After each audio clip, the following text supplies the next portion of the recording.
thank you for having me here today. It was very nice of Eloise and Urvashi to invite me, and also to having me in the mentoring team, so I feel really privileged.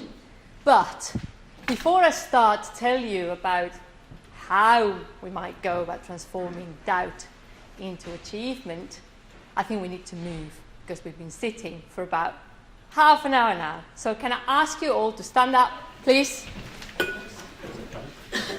Do a bit of a shaker. Just move your shoulders, because you thought I was going to come here to talk to you, and I have a surprise for you. I'm here to get you to do some work. Are you ready to do some work? Yeah. So you may sit down. You may have noticed that I got you to work even before you knew who I was, Susana, because somebody asked you to write on a piece of paper. You all have your pieces of paper? Can you put them up in the room, pieces of paper? Most people have done their homework? If not, don't worry, I won't hold it against you. But please keep your piece of paper safe, because we will need it later. So now that we're a little bit refreshed, we will start. What can I possibly talk to you about?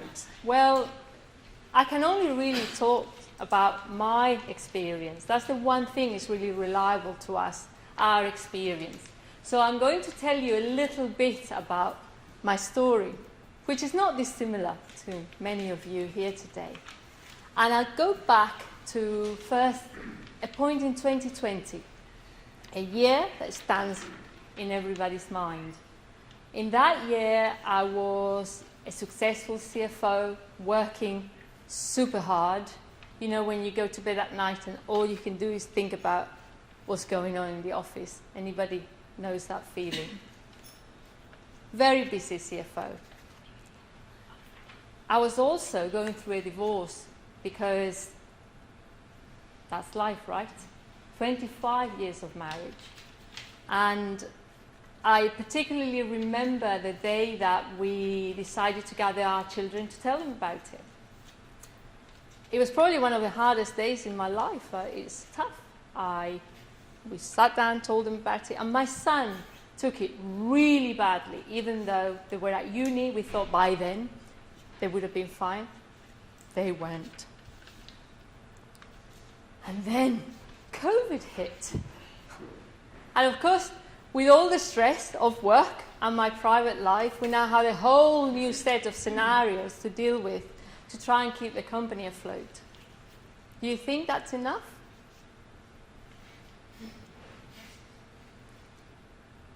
One day I was just rushed to hospital. I became really poorly. I ended up on the ICAEW unit and had to have emergency surgery. That was a pretty difficult time in my life.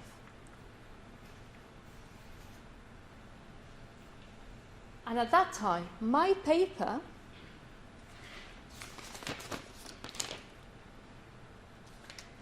said, I am a CFO and I am not able to write a book. And yet, 3 years on, I am here talking to you today. I am no longer a CFO, and ta-da! I wrote my book and I published it last year. I brought some along. You may want to have a look later, and the ones that are on the table are a gift. So if anybody would like to take one, you can. I couldn't bring more because I came with my backpack on the plane this morning, and I couldn't really come with 30 books around London. So if I go back even further to 10 years ago, I was sitting on your chair. I was lucky enough to participate in a Women and Leadership program. And boy, have you made me remember that day when we graduated, when I had my little bit of my speech like you have done today, and you inspired me, by the way, so well done. And at that time, when I was sitting on my chair, I wanted to become a CFO. That was my dream that I guess many of the people here share. A lot of things have happened from that moment when I wanted to become a CFO. Some of them I've told you about. I became a CFO, and I have achieved many things in my career. So I thought that I would share some of them with you today. Now I am a professional mentor, and accidentally I have developed a very particular method that I use. It's a method that I use for my book, it's a method that I use when I do mentoring, and it's the method that I will use today to try and talk about this thing of how do we transform doubt into achievement. And that method has 3 ingredients. On one hand, I come up with a pattern. I look back and I think, how can I turn this into a method? I am an accountant after all. And the second part is, how do we make it relatable? Because without reality, without connecting to your personal stories, what's actually happening, a theory is pretty worthless. But the special part, the most important part of my method, is powerful questions. Because my method may be worthless to you, but if I give you a powerful question that you can ask yourself, like the one on that piece of paper, you may well come to find your own answer. So through my journey, I have discovered a pattern to help us achieve things that seem difficult, and that could be setting up a business. I set up a business once, and I'll tell you about it later. I became the CFO that I wanted to become, and I wrote my book. And this is a method that I think can be applicable to other things that we do. And I've named my method Achieve. So would you like to find out? Yes. A, for aspire fearlessly. And how do we do that? We do that by giving ourselves permission to fail. When I started writing my book, I said to my mum, "Mum, I'm writing a book." And I said to my work colleagues, "I'm writing a book." I never said I was going to finish it. By removing my fear of not finishing it, I could get on with the process. And I'm sure you've talked a lot in the program about fear and the imposter syndrome and all of these things. It's not about conquering our fears. They're going to be with us. They're going to accompany us in that journey. But it's about putting them aside and thinking, well, why not? I often, sometimes when I talk to my mentees, they would say, "Oh, but Susana, if I don't make it to CFO, I will have failed." And I say, will you really have failed if you don't make it to CFO? So ask yourself, am I so focused on achieving whatever it is that I put on my paper or I haven't tried before? But if I wasn't afraid of failure, if I wasn't so concerned with success, wouldn't it be fun to try anyway? It's like going to a dance class. Has anybody ever gone to a dance class? I have. That was shortly before my divorce, by the way. And so you go into your dance class and you can get no rhythm at all because you're worried about dancing well.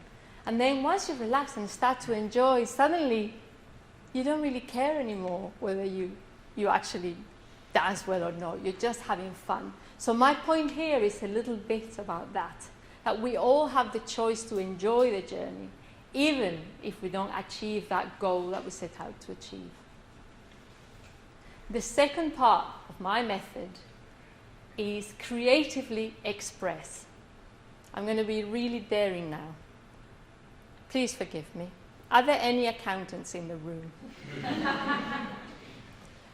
Why did the accountant break up with a calculator? Because they had too many irreconcilable differences. That is one of the many jokes I have heard over my career about accountants. But actually, if you look beyond the stereotype, we are a lot more than our technical expertise. And we don't often allow ourselves to show that, to live that. When I was writing my book, people thought I was writing a technical book. In fact, somebody, when they read it, they said, "But that's not a technical book." I wrote about all sorts of things, nothing to do with accountancy, I wrote about how I felt other people could use methods to progress in their career and have happier lives and have better work-life balance. Had nothing to do with accountancy. So ask yourself, do I allow myself to explore a little bit? Or am I just focused on that outcome, on what I think I am? What am I interested in? What am I really passionate about? Because that's what I did to write my book. I just followed that sense of I need to do this, rather than thinking I am a CFO and I can't write a book. H, for hold back. Sometimes we're in such a hurry to get things done that it seems like we're just not achieving anything, and that's simply not true. It took me many years, look at my lovely Grace, to become a CFO. It took me 4 years to build up my business. It took me 2 years to write that book. Things take time, and sometimes if we forget a little bit about that goal that we're pursuing, we can allow ourselves to explore other things and enjoy life. So perhaps ask yourself, if I wasn't in such a hurry to get that big pay rise that I got you, what would I like to do as well as just pursuing my goal? So holding back and just let it be can be a really interesting point to use on our journey. Number 4, achieve. Innovatively organized. Sometimes we're so focused on what we're doing that we don't see the big picture. We're just too wrapped up in it. And I think it helps to step back and just take a fresh look at what you have. So I'll give you a different example. 2007, if I say 2007, what do you think of? Anyone? Financial crash. Voila. Can you believe that in 2007 I decided to set up a business just before the big financial crisis? And over the following 4 years I worked so hard to build up what at the time felt like my baby, and I went from just me and a laptop to a team of 12 people, over 200 clients. On the face of it, I'd achieved my goal. But actually, when I stepped back and I looked at it, I realized that I had a viable business with a good reputation, but it wasn't giving me the reward that I deserved for my efforts. So I sold it as a going concern. So sometimes when we're pursuing a goal, it doesn't have to materialize in the way we think it has. E, embracing support. This is somebody that Lee mentioned. Embrace support. We think we have to do everything alone. You've already learned that in this program that that's not the case. And people love helping. When I wrote my book, a lot of people think it's very hard to write a book. Susana, how did you do that? And actually my response is, it's very easy to write a book. In my experience, what was really hard was all the editing process that came afterwards, because that's hard work. I wanted my book to be useful to people that read it, and I couldn't do that on my own because it was my only perspective. So for the 6 months before I published the book, 22 people, which is a lot, I think, because there's 2 versions, one in English and one in Spanish. 22 people read the book and gave me their feedback. They gave me their views that helped that project be the best it could be. And that's what I wanted, just try my best, even if it wasn't to everybody's liking. And I think that's not a bad objective to have in anything that we endeavor. And actually, the feedback I received sometimes was very harsh. The hardest was by my new husband, who is very feisty. He's Spanish. My previous husband was English. And he'd say to me, chapter 15 is just rubbish. I'd throw it away if I were you. That's not easy feedback to take with your baby that you've put a lot of work in. And then I'd say, okay, but tell me exactly what it is you're trying to say. And I'd go away and I'd change 2 sentences and 3 words, and he'd read it and say, oh, this is perfect. So I learned a lot through that process, because it's very easy to ask for help, really. People will help us, and asking for help in our careers or our projects is not only smart, but it's actually enjoyable. So ask yourself, with that thing you wrote on your piece of paper, who do I know that can really help with this? Or who I don't know yet that may be able to help with this? And how can they help me achieve my goal? Because you might be surprised how much help you can get. The next step is V, for validate your journey. We get carried away by our endeavors sometimes. And it's very valuable sometimes to step back and ask ourselves the right questions, like I put into my method and like I have done throughout my career. But asking yourself the right questions sometimes is very tough. And I'm sure when you've worked with your coaches, you have been asked uncomfortable questions. But those questions help you find the right way for you. So validate your journey if you want to move forward. So ask yourself, do I spend time reflecting on what's going on? Or as somebody mentioned, what was positive about today? Or am I just carried away by the whirlwind of my environment? This is the last E. We're coming to the end. And the last letter in achieve is for evolve. Evolve without limits. And how do we do that? I think we do that by breaking the assumptions that we have about ourselves, about the system we're in, about what it is and it isn't possible, about who we are. At every stage of my career ladder, every stage, I've had hopes and dreams like you all have. And at that time, I had a hope and I had a dream, and I pictured what I thought the outcome would be. And here I am, many years later, having achieved many of those dreams, but not in the way necessarily that I expected it to be. So E stands for evolve without limits.